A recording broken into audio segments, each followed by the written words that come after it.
Hello students, welcome back to Mandana's tutorial. आज हम करेंगे क्लास 8 मैथ्स का प्रैक्टिस सेट 12.2।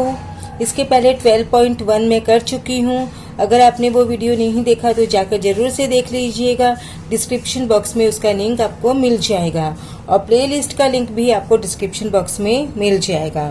तो हम स्टार्ट करते हैं हमारा प्रैक्टिस सेट 12.2 का क्वेश्चन नंबर 1, जो कि है वर्ड प्रॉब्लम। बच्चों, यहाँ पर जो मैं वीडियो बनाऊंगी वो 3 पार्ट्स में बनेंगे, क्योंकि जो वर्ड प्रॉब्लम्स हैं वो बड़े होते हैं तो इसको एक्सप्लेनेशन में टाइम लगता है। अगर एक ही वीडियो बनाऊंगी तो बहुत लंबा वीडियो हो जाएगा। तो हम स्टार्ट करते हैं हमारा chapter. Mother is 25 year older than her सन।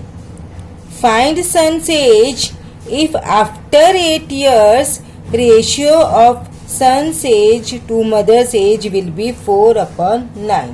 तो यहाँ पे हमको क्या कहा है, जो मदर की एज है वो सन की एज से 25 इयर्स ज़्यादा है और 8 इयर्स के बाद में सन की एज का रेशियो मदर की एज से कितना होगा, 4/9। और हमको क्या फाइंड आउट करना है, सन्स एज। तो बच्चों, अगर हमको सन की एज मालूम होगी तो हम मदर की एज इजीली निकाल सकते हैं, लेकिन यहाँ पर हमें सन की एज नहीं मालूम। तो हम क्या करते हैं, let the son's present age be x years. हम कह लेते हैं let the son's present age be x. हमने इसके प्रेजेंट एज को एक्स ले लिया। अगर सन की एज एक्स है तो मदर की एज कितनी होगी, एक्स प्लस 25, क्योंकि मदर सन से 25 इयर्स बड़ी है। तो क्या करेंगे, हम पहले यहाँ पे लिख देते हैं mother is 25 years older than her son. So, or therefore mother's age कितनी होगी, x प्लस 25 ईयर्स।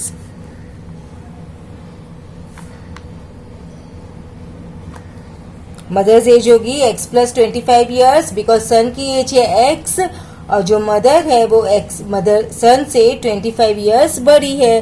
तो mother's age is x plus 25 years. इतना हमको क्वेश्चन में दिया है। उसके बाद में उन्होंने क्या बोला है, after 8 years ratio of son's age to mother's age will be this. तो आफ्टर 8 ईयर्स, तो अब आफ्टर 8 ईयर्स सन की एज कितनी होगी बच्चों, सन्स एज विल बी, अभी वो x ईयर का है तो 8 इयर्स बाद में क्या होगा, वो 8 साल बड़ा हो जाएगा। यानी सपोज अगर वो अभी बॉर्न हुआ है तो 8 इयर्स बाद वो 8 इयर्स का होगी। तो सन की एज अभी x है तो उसमें हम 8 साल के बाद में x प्लस 8 हो जाएगी। तो son's age will be x plus 8 years and mother's age will be,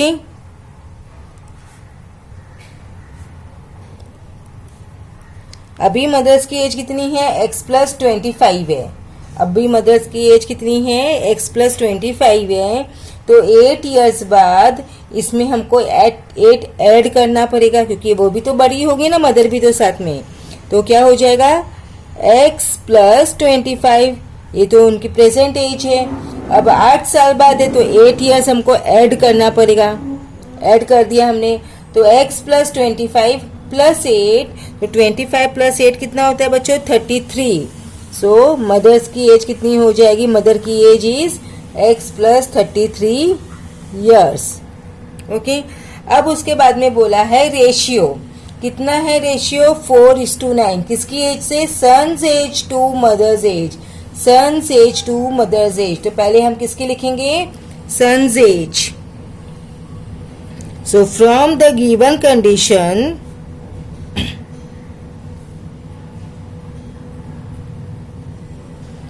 from the given condition.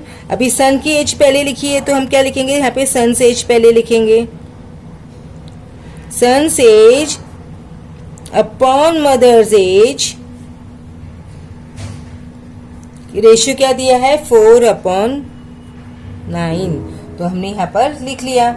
अब सन की एज की प्लेस पे हम x+8 लिखेंगे क्योंकि सन की एज कितनी है x+8, और मदर्स की एज की जगह हम यहाँ पर लिखेंगे x+33। क्यों? क्योंकि मदर की एज अभी क्या है x+33। So therefore x+8 upon x+33 is equals to 4/9। अब हमारे पास में इक्वेशन आ गया। अब हम इसको इजीली सॉल्व कर सकते हैं। कैसे सॉल्व करेंगे? Cross multiplication. हम क्या करेंगे? Cross multiplication. Therefore 9x+8 is equals to 4x+33। अब ब्रैकेट ओपन करेंगे तो क्या हो जाएगा, 9 को x से मल्टीप्लाई करेंगे, फिर 9 को 8 से मल्टीप्लाई करेंगे। So therefore 9x plus 9 8s are 72 is equals to 4 into x, 4x plus 4 into 33 is 132. Now bring similar terms together. So therefore nx, यहाँ पर ये क्या है 4x। अब 4x को मैं यहाँ पर लाऊंगी, यानी फ्रॉम RHS टू LHS, तो साइड चेंज होगा तो साइन भी चेंज होगा। तो यहाँ पे 4x प्लस है तो यहाँ पर आकर वो क्या बन जाएगा -4x इज इक्वल्स टू 132। अब प्लस 72 यहाँ पर आएगा तो क्या होगा -72, क्योंकि इसका भी तो साइन चेंज होगा, ये प्लस है तो क्या हो जाएगा यहाँ पर आकर माइनस, तो -72। अब सॉल्व करो, 9 में से 4 माइनस किया 5x, 132 माइनस 72 इज 60। तो हमारे पास में क्या बचा 5x इज इक्वल्स टू 60। अभी भी हमको x की वैल्यू नहीं मिली, तो अब x की यहाँ पर क्या है मल्टीप्लिकेशन, तो यहाँ पर आकर चेंज होकर क्या हो जाएगा division. So therefore x is equals to 60/5। So 5 1s are 5, 5 1s are 5, 5 2s are 10। तो x इज इक्वल्स टू क्या हुआ 12। तो x किसकी एज है बच्चों, सन की एज है, तो सन की एज क्या हो जाएगी 12 years। ओके, तो हम लास्ट में हमारा आंसर लिखेंगे, the son's present age is 12 years। I hope बच्चों आपको ये समझ में आ गया होगा सम अच्छी तरह से।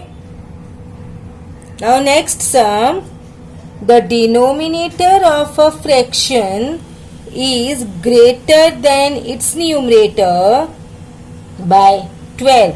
तो एक फ्रैक्शन है, उसमें जो डिनोमिनेटर है वो न्यूमरेटर से 12 बड़ा है। If the numerator is decreased by 2 and the denominator is increased by 7, फिर उसके बाद में न्यूमरेटर को डिक्रीज करना है, मतलब कम करना है 2 से, और डिनोमिनेटर को इंक्रीज करना है, मतलब बढ़ाना है बाय 7। तो जो न्यू फ्रैक्शन होगा that is equivalent with 1/2। So you have to find the fraction. हम कुछ भी नहीं करेंगे बच्चों, जो जो उन्होंने दिया है हमको क्वेश्चन में, हम बस वही वही लिखते जाएंगे। तो पहले हमको क्या दिया है, जो डिनोमिनेटर है वो बड़ा है न्यूमरेटर से, तो हमको न्यूमरेटर पहले मालूम होता तो डिनोमिनेटर हम इजीली निकाल सकते थे। तो हम क्या करेंगे, न्यूमरेटर को ले लेते हैं हमारा x। तो सॉल्यूशन क्या होगा, let the numerator be x। Numerator हमारा क्या होगा बच्चों x हो जाएगा, और फिर क्या बोला है, जो डिनोमिनेटर है वो न्यूमरेटर से 12 बड़ा है। So the denominator of the fraction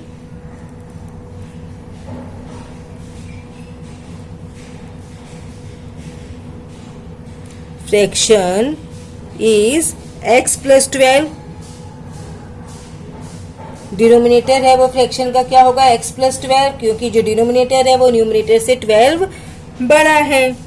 okay, तो हमारा जो द फ्रैक्शन क्या आया, therefore the fraction is, fraction क्या होता है बच्चों, न्यूमरेटर अपॉन डिनोमिनेटर. सो हमारा जो न्यूमरेटर है वो क्या है, x है. हमारा डिनोमिनेटर क्या है, x प्लस 12. अब ये हमारा जो पुराना फ्रैक्शन है वो बन गया. अब उन्होंने क्या बोला है, the numerator is decreased bye 12. Numerator को डिक्रीज करना है 2 से. The numerator is decreased bye 2.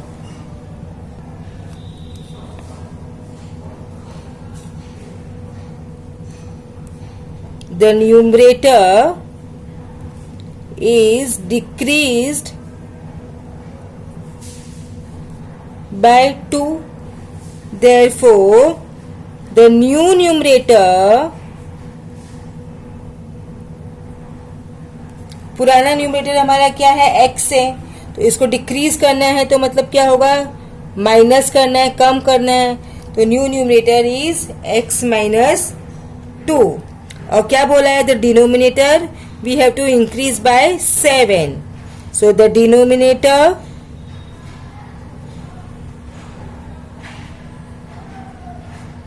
is increased by 7. Therefore the new denominator कितना हो जाएगा बच्चों, इंक्रीज किया है तो प्लस करना पड़ेगा. तो हमारा जो पुराना डिनोमिनेटर है वो कितना है, x प्लस 12. तो इस x प्लस 12 में हमको 7 ऐड करना है. तो x प्लस 12 प्लस 7 तो क्या हो जाएगा, x प्लस 12 प्लस 7 इज 19. तो हमारा जो न्यू डिनोमिनेटर है वो क्या है, x प्लस 19. अब उसके बाद में हमको क्या बोला है, the new fraction is equivalent with 1/2. अब जो न्यू फ्रैक्शन आया वो किसके इक्विवेलेंट है, 1/2. So we have to find the fraction. तो न्यू फ्रैक्शन अपना क्या हो गया, फ्रॉम द गिवन कंडीशन,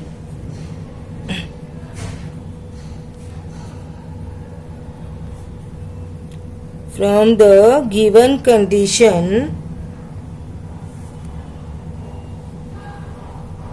हमारा न्यूमरेटर क्या है, x माइनस 2,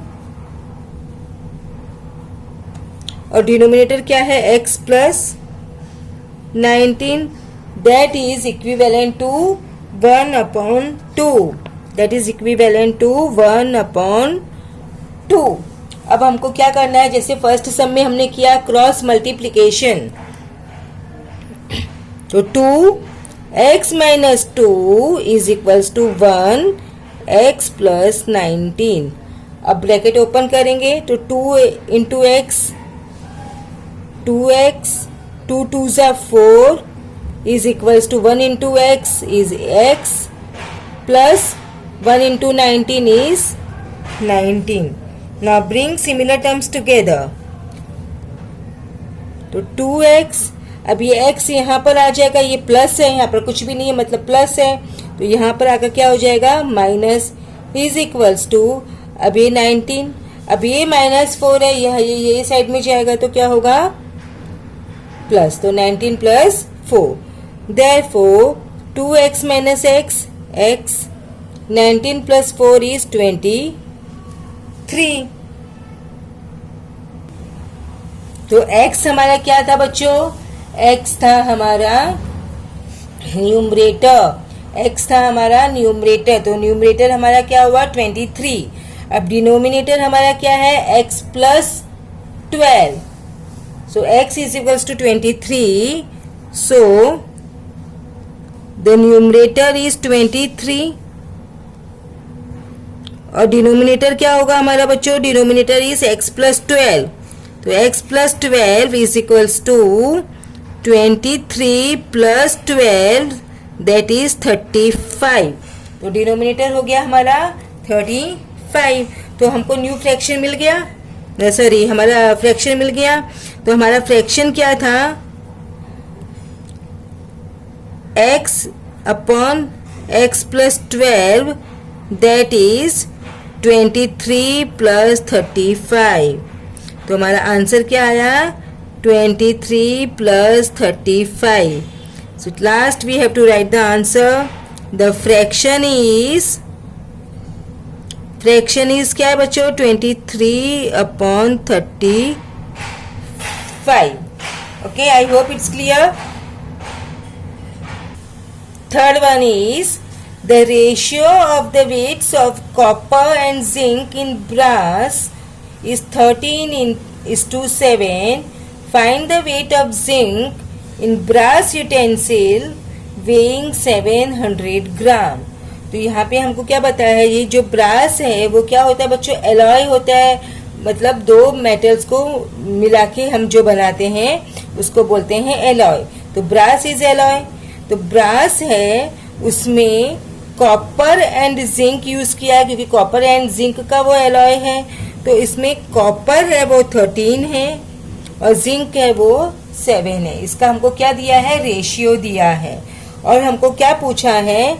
जिंक का वेट निकालना है। जब ब्रास का यूटेंसिल्स है उसका वेट कितना है? 700 ग्राम। ओके, क्वेश्चन समझ में आया? The ratio of the weights of copper and zinc in brass is 13:7. So find the weight of zinc in brass utensils weighing 700 ग्राम। तो अभी हमको यहाँ पर क्या दिया है? रेशियो दिया है। तो पहले हम लिख लेते, जो जो हमको दिया है हम वही लिखते जाएंगे। तो हमारा solution is the ratio of the weights of copper and zinc कितना है बच्चों? 13:7। तो मतलब कॉपर है 13 एंड जिंक है 7। अब ये जो रेशियो दिया है वो किसी न किसी नंबर का मल्टीपल होता है, क्योंकि जो रेशियो होते हैं वो reduce to the lowest term होता है। तो मतलब किसी न किसी नंबर का ये जो 13 है और ये 7 है वो दोनों मल्टीपल है। कोई न कोई नंबर तो इसके साथ में है तो ही वो मल्टीपल बना। ओके, तो हम क्या करेंगे? वेट लेंगे। Let the weight of copper be 13x। अभी x क्यों लिया बच्चों? x इसके लिए लिया क्योंकि 13 का कुछ तो मल्टीपल होगा, वो इसका है 30 कॉपर का। उसी तरह जिंक में भी हम 7 को x से मल्टीप्लाई करेंगे, कोई नंबर तो होगा जिसका वो ये मल्टीपल है, होगा इसका मल्टीपल दोनों का। तो इसलिए हमने यहाँ पर x लिया है। So let the weight of, क्योंकि तो रेशियोज दिए है ना हमको, 7x। अब 13x और 7x को हम ऐड करेंगे इन दोनों को, तो हमारा 700 ग्राम्स आना चाहिए, क्योंकि वो इसका वजन है। So from the given condition 13x plus 7x is equals to 700, क्योंकि वेट है जो ब्रास यूटेंसिल्स का वो 700 ग्राम है और कॉपर और जिंक को ऐड करेंगे तो 700 ग्राम्स आना चाहिए। Now we will solve it. 13x plus 7x is 20x is equals to 700. Therefore x is equals to 700 upon 20. 0 0 cancel, 2 1s are 2, 2 3s are 6, 1 2 5s are 10, तो 35। Therefore x is equals to 35। x हमारा क्या आया? 35। Okay, x की value हमको मिल गई। अब हमको यहाँ पर क्या पूछा है, find the weight of zinc. तो जिंक हमारा कितना है बच्चों, 7x। So we can find out it easily. The weight of zinc is equals to 7x, that is 7 into x की वैल्यू क्या निकली, 35।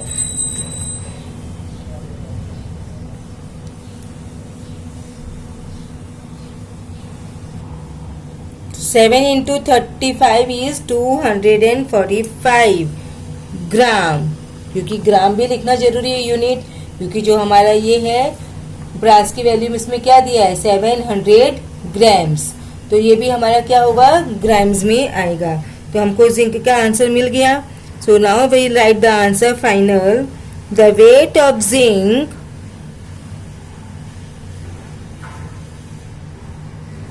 in a brass alloy is